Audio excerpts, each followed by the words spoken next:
అందరికీ నమస్కారం అండి. ఇప్పుడు వినబోయే కథ పేరు చావులో సుఖం. పెనుమాక వసంత గారు రచించారు. కథ విందాము. ఈశ్వరమ్మ నిన్న పోయిందంట. అలా ఊరికి తెస్తారంట. ఊళ్ళో వాళ్ళకి చెప్పింది సత్యమ్మ. అవునా, మొన్ననేగా వచ్చి ఊరికి అందరినీ పలకరించిపోయింది అంది కోటమ్మ. అయ్యో, ఇంతలోకే ఏమైందని అందరూ చెవులు కొరుకుంటున్నారు. ఇంతలో వ్యాన్ వచ్చింది సిటీ నుండి. వ్యాన్లో నుండి ఈశ్వరమ్మను తీసి సొంతింటి వరండాలో పడుకోబెట్టారు. ఇద్దరు కొడుకులు కళ్ళనీళ్లు తుడుచుకుంటూ ఉన్నారు. ఈశ్వరమ్మ చిన్నప్పటి ఫ్రెండ్స్ చెప్పుకోసాగారు. ఎంత చక్కగా ఉండేది. చిన్నప్పటి నుండి కష్టపడటమే కానీ సుఖపడింది లేదు. ఊళ్ళో హై స్కూల్లో 10th వరకు చదువుకుంది. ఈశ్వరమ్మ వాళ్ళది పెద్ద సంసారము. అన్నలు పెళ్ళిళ్ళు చేసుకొని పోయారు. అక్కల పెళ్ళిళ్ళయ్యాయి. చివరి పిల్ల ఈశ్వరమ్మ పెళ్ళికి నాన్న మంచంలో ఉంటే ఆస్తి ఉందని ఊళ్ళోనే ఉన్న దూరపు చుట్టం గురువయ్యకు ఇచ్చి చేశారు. మొగుడు పెద్ద బాగోడు. పెద్ద బట్టల షాపు పక్కనున్న పేటలో ఉండేది. నష్టాలొచ్చి పిల్లలు పుట్టే సమయానికి ఆస్తంతా కరిగిపోయింది. గురువయ్య ఈశ్వరమ్మను బాగా చూసుకునేవాడు. చివరికి ఊళ్ళు తిరిగి సైకిల్పై బట్టలు అమ్ముతుండేవాడు గురువయ్య. ఇంట్లో గడవటం కోసం పొలం పనులకు మాతో పాటు వచ్చేది. చక్కనిది అవటం వల్ల చాలామంది వెనక పడుతున్నా చూసేది కాదు. ఒకసారి ఆ ఊరి ప్రెసిడెంటు, ఇంతలా ఒళ్ళు కట్టపెట్టుకోవటం ఎందుకు, నా కాడ ఉంటే నీకు ఇల్లు జరుపుతాగా అన్నాడు. చుట్ట నోట్లు పెట్టుకొని ఈశ్వరమ్మ వైపు ఆశగా చూస్తూ. కొడవలి చూపిస్తూ, డబ్బు లేకపోవచ్చు, కులం తక్కువ అవ్వచ్చు, కానీ ఒళ్ళమ్ముకునే బుద్ధి లేదు. ముందు నీ పెళ్ళాన్ని కాపలా కాసుకో. నువ్వు డబ్బు ఇస్తున్నా చాలక ఎవరెంట పడుతుందో చూసుకోండి ముందు తమరు అన్నది. నాకే ఎదురు తిరుగుతావా? ఈ ఊళ్ళో ఎట్లా బతుకుతావో చూస్తానని ఈశ్వరమ్మకు ఆ ఊళ్ళో ఆసాముల్ని పొలం పనులు ఇవ్వకుండా చేశాడు ప్రెసిడెంట్. పొలం పనులు లేక, భర్తకు బేరాలు లేక చాలా ఇబ్బందులు పడింది. ఈలోపు ఈశ్వరమ్మ అన్నయ్య సిటీలో బట్టల షాపులో ఈశ్వరమ్మ మొగుడికి ఉద్యోగం ఉంది రమ్మంటే భర్త గురువయ్యను తీసుకొని సిటీ చేరింది. సిటీలో బట్టల షాపులో చేరి గురువయ్య పని చేస్తుంటే ఈశ్వరమ్మ ఇంటి పైనున్న ఒక మ్యారేజ్ బ్యూరోలో చేరి వచ్చిన వాళ్లకు గ్రూపు వాళ్ళు చెప్పినట్లు పెళ్లి సంబంధాల గురించి మాట్లాడుతూ ఉండేది. పిల్లలిద్దరూ చిన్నపిల్లలు అవడంతో వాళ్ళని స్కూలుకు పంపి భర్తను షాపుకు పంపుతూ కష్టపడేది. పిల్లలు హై స్కూల్ చదువుకు వచ్చేసరికి గురువయ్యకు జబ్బు చేసి చనిపోయాడు. ఇక మొత్తం భారం ఈశ్వరమ్మ మీద పడింది. తను చేస్తున్న బ్యూరోలో బాగా చేయటం వల్ల ఆ బ్రాంచ్ను ఒక్కతే చూసుకునే స్థాయికి వచ్చింది. పెద్ద పిల్లాడు 10th అవ్వగానే పాలిటెక్నిక్లో జాయిన్ చేసింది. ఆయన అప్పుడప్పుడు ఊరికి వచ్చి ఇల్లు చూసుకుంటూ ఉండేది. ఒక పోర్షన్ అద్దెకిచ్చి ఇంకో పోర్షను తను వచ్చినప్పుడు ఉండటానికి ఉంచుకుంది. మళ్ళీ బ్యూరో నుండి రాగానే ఈవినింగు బట్టలు అమ్ముతూ ఉండేది. పిల్లాడు పాలిటెక్నిక్ అవ్వగానే ఉద్యోగంలో జాయిన్ అయ్యాడు. పెద్ద పిల్లాడి సాయంతో చిన్న పిల్లాడిని చదివించింది. ఊరిలో ఈశ్వరమ్మకు తులసమ్మ బెస్ట్ ఫ్రెండ్ ఉండేది. తనతోనే తన విషయాలన్నీ షేర్ చేసుకుంటూ ఉండేది. పెద్ద పిల్లాడుకు బాగా డబ్బున్న మంచి సంబంధం దొరికితే పెళ్లి చేసింది. వాళ్ళకి పెళ్ళవగానే వేరు పెట్టింది. చిన్నపిల్లాడు కృష్ణ డిగ్రీతో చదువు మానేసి ఫ్రెండ్స్తో తిరుగుతున్నాడు జులాయిగా. ఉద్యోగం చూసుకోరా అంటే వినేవాడు కాదు. పెద్దాడు సెటిల్ అయ్యాడు. చిన్నాడి గురించి దిగులనేది తులసమ్మతో. ఒకసారి ఈశ్వరమ్మ కొడుకు చిన్నాడు కృష్ణ కనబడితే, మీ అమ్మ ఇప్పటి వరకు మీ గురించి కష్టపడింది. మీరు పెద్దయ్యి మీ అమ్మను పువ్వుల్లో పెట్టి చూసుకోమని చెప్పను, కానీ మానసికంగా మీ అమ్మకు బలాన్ని ఇస్తే అది సంపాదించటానికైనా దానికి ఓపిక ఉంటుంది. ఖాళీగా ఉండకుండా ఏదో ఒక ఉద్యోగంలో చేరి మీ అమ్మను సంతోషపెట్టు. కాసేపు పోచుకోలు కబుర్లు చెప్తారే కానీ నీ ఫ్రెండ్స్ ఎవరూ ఒక పూట తిండి పెట్టరు. మీ బాగు కోసం ఇంకా ఉద్యోగం చేస్తుంది మీ అమ్మ అని చెప్పటంతో అమ్మ కష్టం చూసి ఒక ఉద్యోగం చూసుకున్నాడు కృష్ణ. తర్వాత తులసమ్మకు ఫోన్లో కృష్ణ ఉద్యోగంలో జాయిన్ అయ్యాడని సంతోషపడుతూ చెప్పింది ఈశ్వరమ్మ. కృష్ణ జాబ్లో కుదురుగా ఉన్నాడని సంబంధాలు చూస్తుంటే తులసమ్మ సలహా ఇచ్చింది. పెద్ద పిల్లాడికి నువ్వు చూసే మ్యారేజ్ బ్యూరో నుండి పెద్ద సంబంధం చూసి చేశావు. ఇప్పుడు చిన్నాడికి కూడా మళ్ళీ గొప్ప సంబంధాలు తెస్తే వచ్చే పిల్ల నీకు కూడు పెట్టదు. మన ఊర్లో ఉన్న ఒక పేద పిల్లను చేసుకోమంది. అది నిజమేనోయ్ అంటూ తనకు దూరపు చుట్టాల్లోని అమ్మాయిను చేసుకుంది. ఈ కోడలు కాస్త మంచి పిల్లైనా పెళ్ళవగానే వీళ్లను దూరం పెట్టింది. వాళ్లకు బాధ్యతలు తెలియాలని. సెలవు రోజు ఇద్దరు పిల్లల్ని ఇంటికి పిలిచేది.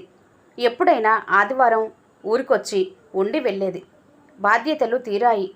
ఇంకో 5 ఏళ్ళు ఉద్యోగం చేసి అప్పుడు ఊరికి వచ్చి ప్రశాంతంగా ఉంటాననేది. చిన్న పిల్లాడుకు చిన్న ఉద్యోగం అని వాళ్లకు సంపాదించి ఇస్తూ ఉంది. మొన్న వచ్చినప్పుడు ఉద్యోగం మానేస్తానన్నావు, ఎప్పుడొస్తావు ఊరికంటే ఇప్పుడే రావాలనుకోవటం లేదంది. చిన్నాడికి 2 అమ్మాయిలు. కొన్నాళ్ళు వాడికి ఆధారంగా నేను అక్కడ ఉండాలనేది. పిల్లలకు ఒక స్థాయి వచ్చేదాకా కష్టపడుతూనే ఉంది. ఈవినింగు బట్టల షాపు చిన్న కోడలికి అప్పచెప్పింది. తను కాసేపు కూర్చునేది షాపులో. పెద్దవాడు ఎప్పుడన్నా చుట్టపు చూపుగా వచ్చి అమ్మను చూసి వెళ్తాడు. చిన్నాడు కృష్ణ అమ్మను కనిపెట్టుకొని ఉంటాడు. పెద్దాడు పిల్లకు పెళ్లి చేశాడు. పిల్లాడు చదువుకుంటున్నాడు.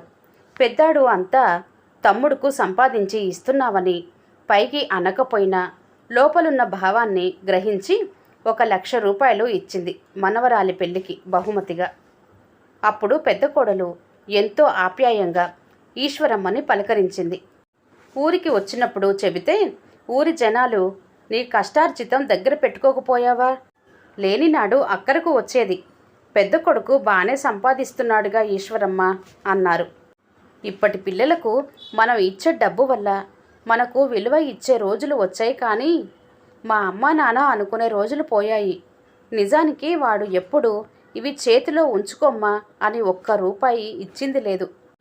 మా ఇంటికి వచ్చి 4 రోజులు ఉండమ్మా అని అనను లేదు. ఇక పైన అత్తయ్య గారు మన దగ్గరికి రారు, చిన్న కొడుకు దగ్గరే ఉంటారని కోడలు అనడం. నేను ఎప్పుడన్నా వస్తే నీకు ఎక్కడ లేని జబ్బులు వస్తాయిగా అందామని నోటిదాకా వచ్చిన మళ్ళీ తగాదాలే నా వల్ల అని నోరు మూసుకొని రావడం. నువ్వు ఎంతో కష్టపడి సంపాదించింది మాకెందుకు, నువ్వే ఉంచుకోమ్మా అనలేదు కొడుకు. డబ్బులిచ్చి మంచి పని చేశాననిపించింది అంది ఈశ్వరమ్మ. ఇక చిన్నాడి పిల్లలకు సంపాదించాలనేది. అప్పటి నుండి పొద్దున పూట సంబంధాలు చూసి వచ్చే కమిషన్లు మళ్ళీ దాస్తూ వచ్చింది. చిన్నాడు కృష్ణ పెద్ద పిల్లకు ఇంజనీరింగ్ ఫీజు కట్టింది. పిల్లకు ఉద్యోగం వచ్చింది. తనే ఒక మంచి సంబంధం చూసి పెళ్లి చేసింది. మొన్న మధ్య ఊరు వచ్చినప్పుడు ఊళ్ళో వాళ్ళు ఎప్పుడొచ్చి ఇక్కడ ఉంటావు అంటే నా మ్యారేజ్ బ్యూరో బాధ్యతలు కృష్ణకు అప్పచెప్పి వస్తాను శాశ్వతముగా ఇక్కడికి అని అనేది. మొన్న 2 రోజుల క్రితం వచ్చి ఇల్లు బాగు చేయించి వెళ్ళింది. ఈసారి వస్తే ఇక సిటీ పోయేది లేదు, రెస్ట్ తీసుకోవాలి. ఇప్పటికే చేసి అలసిపోయాను. గుడికెళ్ళి రావటం, హాయిగా సాయంత్రాలు ఇంటి అరుగు మీద కూర్చొని మీతో పాటు మాట్లాడుకొని ఇంట్లోకి పోయి టీవీ చూస్తూ అన్నం తిని పడుకుంటానని చెప్పి వెళ్ళింది. మనూరికి ఈసారి శాశ్వతంగా ఇట్లా ఉండిపోవటానికి వస్తావని మేము అనుకోలేదు. మాకు వచ్చినప్పుడల్లా చీరలు తెస్తూ ఉండేదని ఫ్రెండ్స్ ఏడ్చారు.